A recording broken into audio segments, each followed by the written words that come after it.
name is Cheryl Marcel. I'm the Director of Communications and Events for Airports Council International.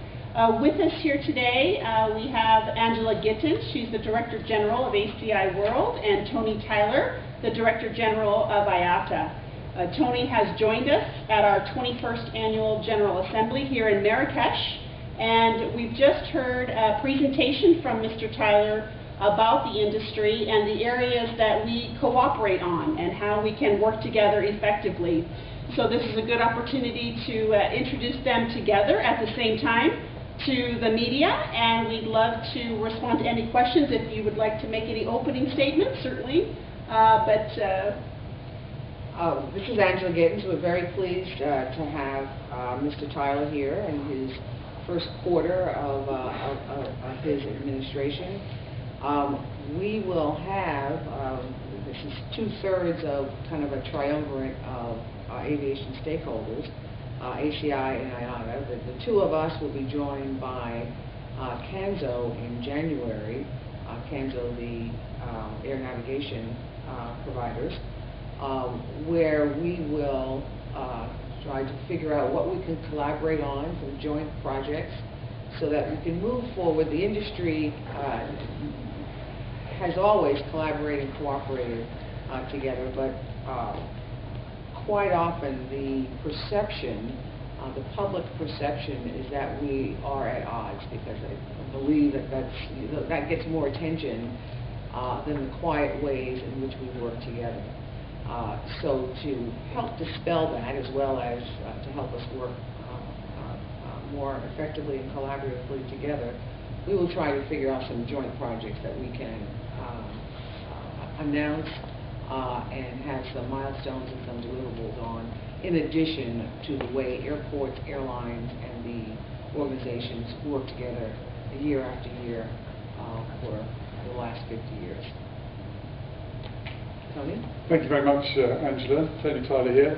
It gives me great pleasure to be at the General Assembly of ACI World.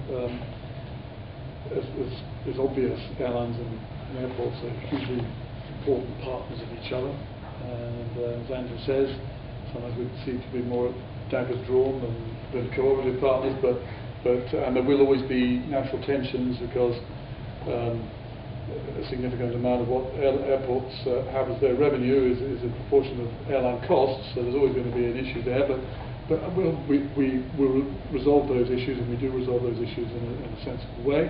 And there's far more that we have in common than that divides us, and the important thing for us is to make sure that we are exploiting all the opportunities for cooperation in the areas that we have in common for the greater benefit of the industry, because this industry is an industry that is hugely important to the world economy, hugely important to individual national economies, is a driver of economic growth and development, and the more we can cooperate and work together to promote it and facilitate it, the better for everybody.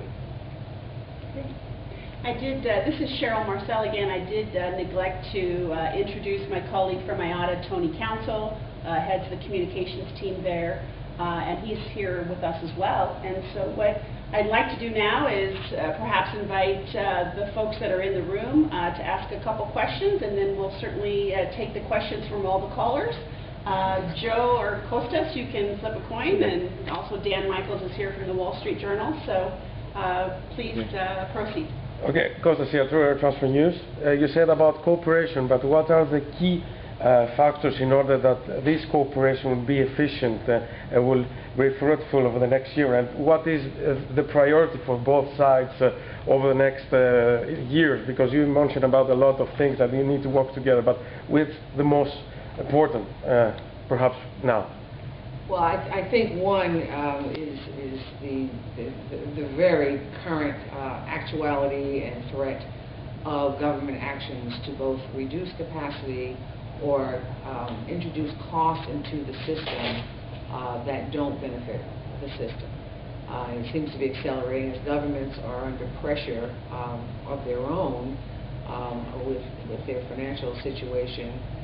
The increasing targeting of aviation, whether it's on the airlines, the airports, or on the indirect elements of the business, is very important. So that is something we can work on together. We have a common interest there because neither of us needs the kinds of restrictions that not only cripple us as as folks trying to conduct business, but as Tony says, cripples the very economies that these governments are trying to save. It's self-defeating. I think sometimes governments instinctively know that, but they have a kind of a current problem. So some of these current studies that are being undertaken to make that manifest, I think are going to be very helpful. If I can, I would agree with that. I think one immediate issue that we face together is the proposal by the European Commission to include aviation in the European Emissions Trading Scheme, which is going to add significantly to the cost of airlines and is a move that's been opposed by governments all around the world. We very much welcome and appreciate ACI's resolution from this general meeting that calling on ICAO, calling on the European Commission to cease and desist, basically, and for ICAO to pick up this ball and run with it. And that's very much the approach that we in the airline industry wish to see adopted. As to other issues of cooperation, I mean, there's a whole range of areas. Safety, clearly, we'd like to say safety comes first. There's some areas there. There's passenger facilitation, improvement of the flow of passengers through the airport, providing more facilities and services there. There's security is another one where IATA has a concept called Checkpoint of the Future, which we're keen to promote and keen to get acceptance by airports to help promote that, and so on. There's a number of areas. Can I have one other question? Tony, you mentioned at the first thing about the charges. You're going to sit down with ACI saying which airports have high charges in order to find a way, a common ground in order to negotiate perhaps in ACI level about these charges, or you go independently in airport by airport? Well, this tends to be an issue that's dealt with airport by airport, but the principle that we really have on charges is that we don't begrudge airports making a return on investment. I mean, it's a very capital-intensive business, and no one's going to invest capital unless they can see there's going to be a return. So we're businessmen too. We understand that. But the important point is there should be consultation with the users before charges are raised or imposed or restructured. And I'm pleased to say, most airports understand that. Most airports get it.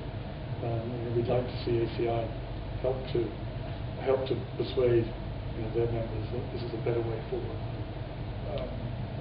than any other. But of course, ultimately, each airport is its own entity, just as each airline is. We will have to get involved, as we do, as IATA get involved with each individual airport as it moves through that process. Tony, what is excuse me, IATA's view on the lags relaxation, impending lags relaxation? And is it possible to say, because I've never heard this before, how much revenue maybe this regulations have cost to airports and airlines? Because obviously airlines sell duty-free on board aircraft. Yes, I think now that on that latter point, I think once it did cost something. I think before the arrangements were made and agreed, under which as long as you sealed your, what you purchased in the sort of sealed bag, then that was accepted as security checkpoint. So I think certainly the airlines point of view, that was a temporary thing which is fixed. Look, what we need to see is a well-coordinated approach towards the liquid and gel, liquid aerosol and gel regulations, and they've got to be, these things have got to be consistent across the world. And now we currently have a system which is working. It's cumbersome, it's a nuisance, and so on and so forth. We'd like to see it relaxed, but it needs to be relaxed and changed in a coordinated way, so that we don't get some airports doing one thing, other airports doing other things, and confuse the passengers, make transfers between flights impossible to manage. And again, let's make sure it's properly discussed, proper consultation takes place before it gets changed. So you would effectively back ACI's resolution of yesterday? I don't think he knows what the resolution. The resolution was calling, and basically what you just heard Tony say, was calling for a rational and harmonized approach to the lifting of restrictions on liquids, aerosols, and gels, and that be done at such time when the equipment is both technically proven as well as logistically sound. Because there's two pieces. There's the security piece. It's got to be able to detect improvised explosive devices. It can't have a high rate of false positives, and it must allow a throughput that is very close to what it is now, or otherwise the whole system is worse off. Everyone is used to the situation as it is now, annoying as it might be, but you're used to it. To be worse off, so you could take a bottle of liquor, through a couple of airports. However, it's taken you an extra half an hour to get through, or your bottle has to be opened, which means it's no longer duty free. Where is the value proposition? It sounds good, and I think it's well intentioned. It sounds like a good facilitation step, and I think it's well intentioned, but it's not ready. Would it potentially, though, the relaxation to give more revenues to airports? It would not, because frankly, in the earlier, the April 2011 deadline for that partial lifting of restrictions, the European Travel Association, Travel Retail Association, actually advised its members to not change anything, because if customers purchase duty-free goods that are then confiscated at the airport that's not, in the country that is not part of the system, which who's going to know what that is, then that hurts the entire retail chain, duty-free and others. If people become afraid to buy in an airport because you don't know 10 steps later if you can keep the item, then that hurts the system a lot more than selling a couple of extra gallons of perfume. Yeah, I would certainly support what you said about your resolution of this calling in the way you described. Harmonising the thing is clearly critical. One of the, and just to clarify my point about the bags and so on, I understand that actually not all these bags are recognised. And again, that's another system that needs to be harmonised as well, because we do have some of what you just described going on even now. So it's clearly still a bit of a mess, but let's, at least it is as it is. Let's not make it worse by misguided attempts to make it better. Right. Yes, if there are any questions of the callers that are on the line, I'm sure we will take them now. Ladies and gentlemen, if you wish to ask a question, please press 01 on your telephone keypad. Thank you for holding.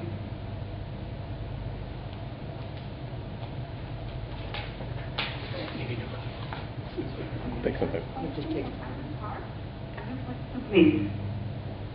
Yes, hello. Regarding the targeting of aviation, as you say, what can you do to push back against the increasing numbers of taxes that are out there? What sort of plans do you have, and is it important for airlines and airports to speak with one voice on this?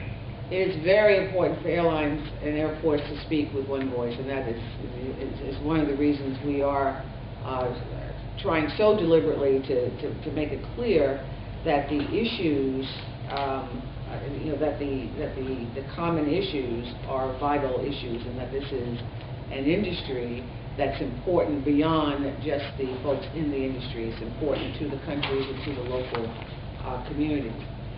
So as one step is to explain with objective data just what the value of the industry is to those economies.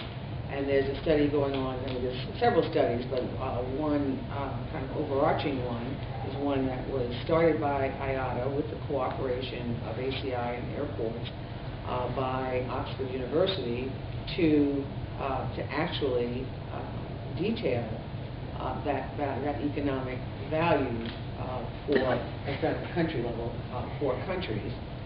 You also have airports that have undertaken economic impact analyses for individual airports. So the economic impact on what the value of jobs, direct and indirect, are for the local and regional economies, what the business income is, what the government income is that is derived from airports or from aviation. I agree with all that. Thank you, Angela. And this series of studies, we've got over 50 studies of different economies, different countries, which is being developed. And we will once they're out there, we want to promote them through all possible channels, and not just in transport ministries, because they're generally pretty sympathetic with our industry's goals and objectives, but with treasuries particularly, and the finance ministers, and we've been pushing them forward to various finance ministers around the place. I mean, it's fair to say that you know, a lot of governments do get it. You know, they do understand the importance of the successful aviation sector in driving economic growth in their countries. But some of them don't. And it seems to me that particularly it's more the developed world where we have a problem. And in a lot of markets and a lot of countries now where clearly they've got economic problems, and they're seeking to solve these economic problems by raising taxes, when the only thing that's really going to get them out of the mire is economic growth. And it would be a very welcome change of emphasis if these governments could look on aviation as a possible engine of growth, rather than simply a cash cow to be milked for taxation.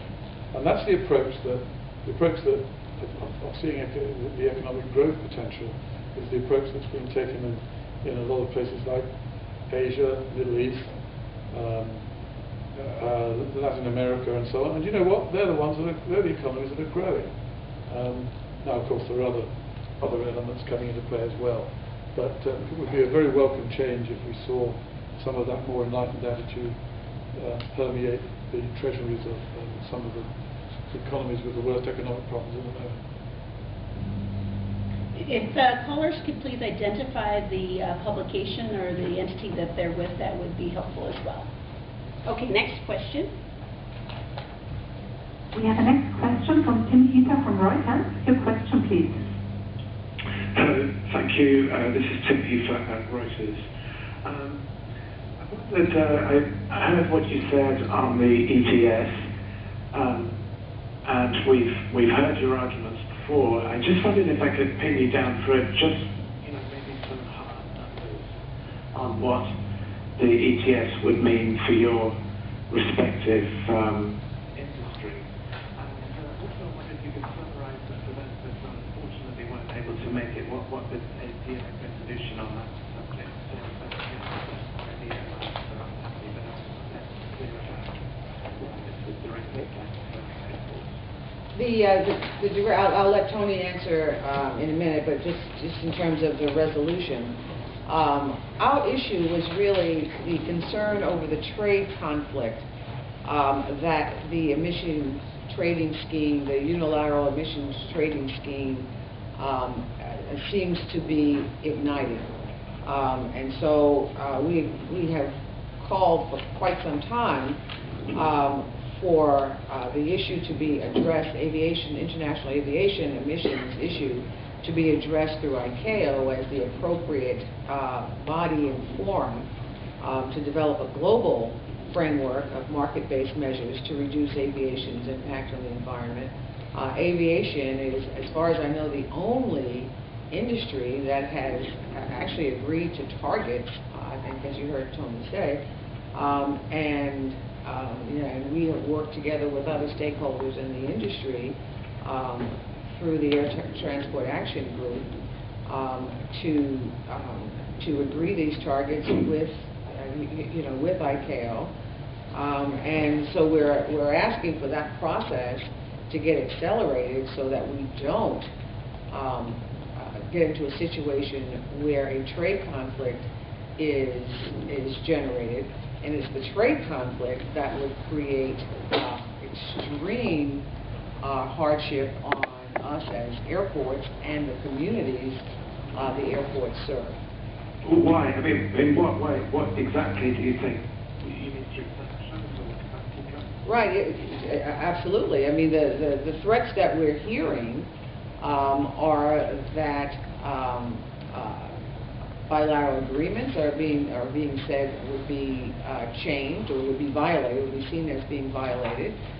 So if airlines could not serve the markets that they're now serving, the communities being served by those markets would have extreme hardship very quickly. I think we have the volcanic eruption scenario all over again, and you can see that the impact is very quick when you don't have service. Thanks. I mean, if I can just add, you asked for some numbers. We estimate that the inclusion of aviation in the ETS is going to cost airlines $1.2 billion in 2012, and that if assuming the price of carbon remains the same and everything else that remains in steady state, this will rise to $3.6 billion in 2020. Now, this is an industry that we estimate this year is only going to make $4.9 billion of profit. So that's it's a quarter of this year's profits will go away in this particular charge. So those are only estimates. And I believe there's an entity actually in which I think Reuters has a shareholding, which published a higher figure than that about a month ago. I remember reading about it in the FT. I think it said 1.4 billion euros in the first year. But whichever one is correct, we can see the order of magnitude of the additional cost on the industry, and of course mainly falling on European airlines who are in a particularly difficult position when it comes to meeting those extra costs. However, this is only if it all goes ahead. Today in the ICAO Council, some 26 states are introducing this subject for discussion in Council today, and ICAO clearly has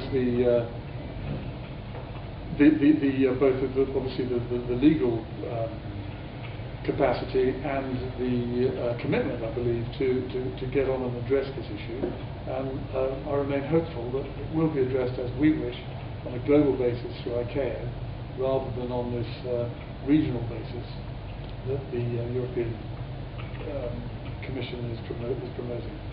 Great. And sorry, if I could just follow up very quickly on one point. As an airline group and an airline executive, how would you expect airlines to respond to that extra charge which you say they would face? Would they pass it on? Would they cut the capacity, or would they do overdose or something else? Well, it's not going to be possible simply to pass it on. I mean, pricing is determined in the marketplace through forces of supply, demand, and competition, not cost. And so it's not going to be possible simply to add to the price of a ticket. I mean, airlines generate at best only very weak profits. If it was possible to put prices up, don't you think they would have done it to improve their profitability already? Simply increasing their cost is going to adversely affect their ability to invest in more efficient and less polluting aircraft. It's going to simply raise their costs. Now, ultimately, will the consumer have to pay? Yes, I guess in the long run, consumers are going to have to pay, but it's not clear how airlines are going to be able to pass on those costs at all. Okay, thank you very much. Thank you. Next question. Ralph from Bloomberg News. Your question, please. Hi, Steve from Bloomberg News. Have you seen any? I mean, you mentioned, Tony, you said you were hopeful that it will be dealt with by IATA on a global basis. Have you seen any signs of the EU backing down at all? 'Cause, there are some indications that they may be realising that they've stirred up a bit of a hornet's nest here, and perhaps they better think of ways of improving the situation. But certainly publicly, there doesn't seem to be much sign of it now. Okay. I mean, do you think there could be a scenario where they introduce it for a year or two, see how it goes, and then decide to back down afterwards? Well, it's important to remember that this isn't the opposition to this move is coming as much from states as from airlines and airports and other industry stakeholders. It's governments who see this as a clear infringement of their sovereignty, and it's hard to see how something can be introduced when, as I said, at least 26 states have come out publicly against it and have said that this is an infringement of their sovereignty. So it's clearly a problem that needs to be resolved before it's introduced, and there needs to be some acknowledgement from the European side that what they've done is a unilateral move which is not accepted by the community of states. Thank you. Thank you. Next question. You mentioned about the possible imposition of slot auctions and not being in favour of them in Europe, in the EU. But I think you mentioned, if I got this right, that the solution was to build more runways and build more airports. Now that is a big ask, isn't it? Surely that's a bigger problem, because new airports, new runways could take years. They could cost billions of dollars or euros, and who would fund them? Well, look, my point is this: is that if the problem that the European Commission is seeking to resolve is one of capacity, then the way to solve capacity problems is to add more capacity, not to introduce a high-cost, inefficient way of effectively selling incremental capacity. This is not an area where a simple market-driven approach is appropriate, because a slot is not like an asset. It's not like part of wave band or something like that you can sell. A slot is worth nothing on its own. It's only useful to an airline if it corresponds to another slot in another airport at a different time, which will allow the airline to arrive or depart along a particular required schedule. And so the idea that you can successfully ration capacity by the selling of new slots that become available is simply misguided and wrong. I mean, what, for example, if an airline wants to operate that slot to operate somewhere outside the EU which doesn't have an auctioning capacity, it can't just go and buy the slot from someone else.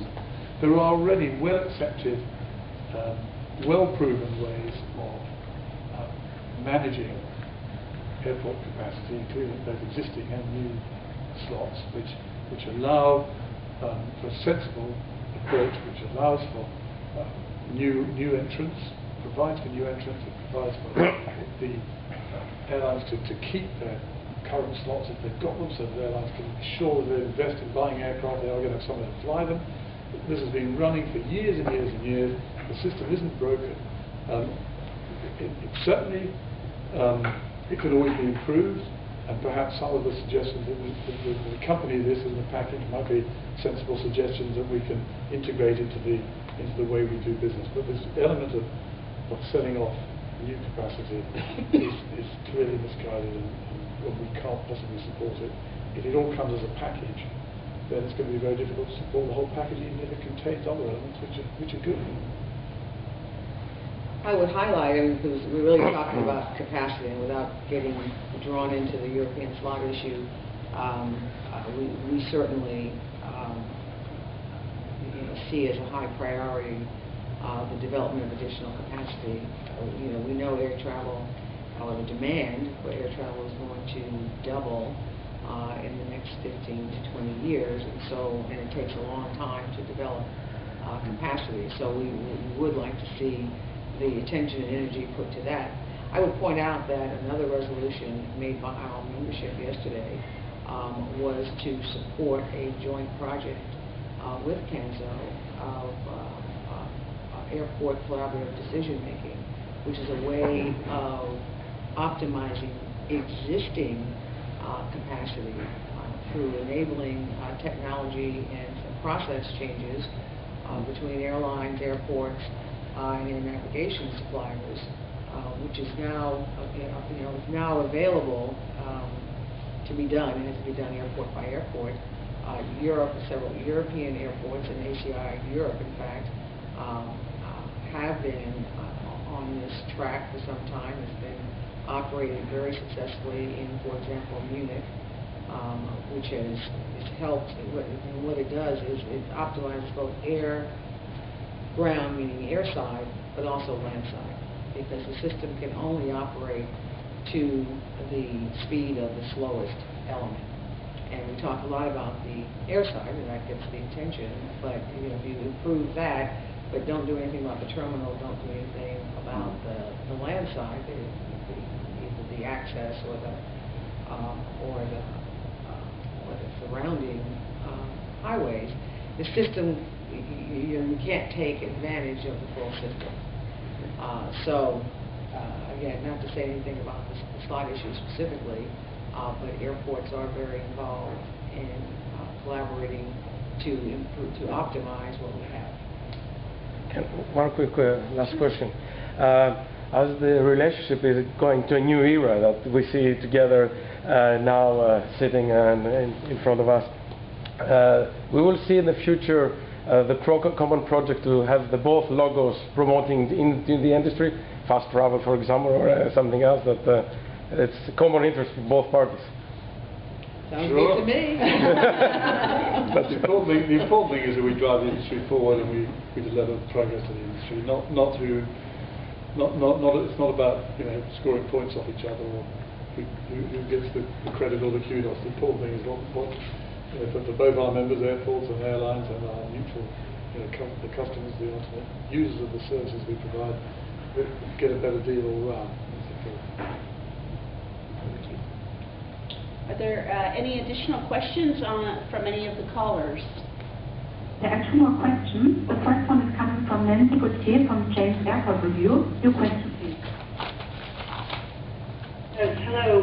I have a question. We haven't really touched on the topic of safety so far, and so I thought it might be an appropriate question for Angela perhaps first. You proposed at the ICAO Safety Conference last spring a strong role for airports to coordinate safety communications and safety action plans.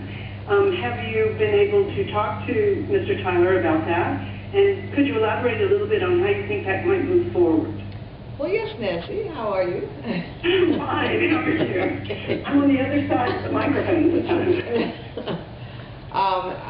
Another resolution passed by our members yesterday was to take up and to accept the role of airports as conveners of runway safety teams, which is something that we introduced, as you indicated, at the ICAO Safety Symposium in May, and which I believe ICAO has kind of taken up that clarion call. It's a matter for us to, through our Airport Excellence and Safety Program and in other guises, is something for us to help airports set up and manage. The airlines obviously are an important stakeholder with respect to that. I will be talking to Mr. Tyler about that in our January meeting. It's an individual airport situation, but certainly IATA can help there. I think they will be very happy to do so. I think quite often in certain countries, it's the airlines who kind of despair at the situation they find at certain airports So this will be something to help the whole industry. I'd add just another question to that. Then, have you been able, since this is the joint ACI World and Africa Conference, have you had the opportunity to report any results on your new pilot program in Togo? Or if not, do you know when you might have some more detailed information on that program? Yes, I'm very happy to report that we have submitted the report to Togo, and we have, announced that this was done, and we're already planning our next pilot. Togo still has some, still has a piece of process to go through to respond to our report. But in the Africa board meeting, the Togo general manager, who is also the chair of the ACI Africa board, announced the program, announced that the pilot had been concluded, and is champing at the bit for this program to get expanded. And I don't think there's an airport that's not interested in receiving this benefit. Excellent, thank you. There was one more question on the phone. We have another question from Peter from Reuters. Your question, please. Hi, I'm sorry to come back. I just wondered if I could just come back to ICAO and the ETS, to follow up on what you've already said, Tony. What is it exactly that you expect and prefer, would like ICAO to do? As I understand it, it is a standards organization and it's a UN organization. It doesn't have any policing or enforcement powers. So what is it exactly that you hope they would do? Could I also just press you slightly on, you say that you can't absorb these charges or even pass them on to customers, but how do you explain that airlines have been so, quite surprisingly able to pass on fuel charges and so forth, and the market has been willing to take those? Are you a little bit sort of crying wolf on this? First of all, on the ICAO side, I mean, what we would like ICAO to do is to provide the necessary framework, and how it's done in terms of the legal structures, of course, is part of the whole thing that needs to be sorted out. But the framework for a global it would probably take the form of it might well take the similar form to that of the one the Europeans are proposing, emissions trading, but a global structure for managing aviation emissions. Now, last year at their autumn meeting in October, they did lay down some principles of that any such scheme should follow, which should be non-discriminatory, and a number of other principles. Tony, it should recognize past and future efforts. It should be not market distorting, etc. I'd be happy to send those to you, Tim, if you like. And they've agreed that this framework should be set up before their next assembly. They assemble in this way every 3 years, so that this would be ready for the assembly in 2013. So they are already working towards it, and this is what we would encourage the European states to devote their energies to. At the moment, of course, because of the actions of Europe in this area, we are seeing the states all arguing with each other and fighting each other instead of sitting down and working things out in a positive way, cooperative way. So we would urge the Europeans to drop their proposals and instead devote the energy that at the moment is spent in fighting each other into actually cooperating and developing this framework. So that's that point. Now, the other point about airlines and fuel costs. Airlines have certainly not been able to pass on the full impact of fuel and oil price increases. Yes, they passed on some of it, but they haven't been able to pass it all on. The profitability of the industry is as a result, extremely precarious, and only marginal. Okay. And I think, Tim, also you need to keep in mind that there's a market distorting element of what Europe is proposing. So for example, those states that are taking connection traffic out of Europe to destinations close to Europe will have a different burden than, say, those that are taking people further long haul from Europe in the way that the scheme is designed, which again puts us back to why we need to have a global system so that we don't have these market distortions. And if everyone faces the same burden, then you can start to look at the pricing of it. But otherwise, you're dealing with the competitive forces on individual routes, and that really takes away the airline's ability to do that appropriate pricing. Got it. Okay, thank you so much, everyone. Thank you. Any more questions from any of the callers or anybody in the room? There are no further questions on the phone. Well, thank you. Any concluding comments, Tony or Angela? I'd just like to say it's great to be here and great to be to receive such a warm welcome from ACI and its member airports. Well, Tony, it's been our pleasure to have you here.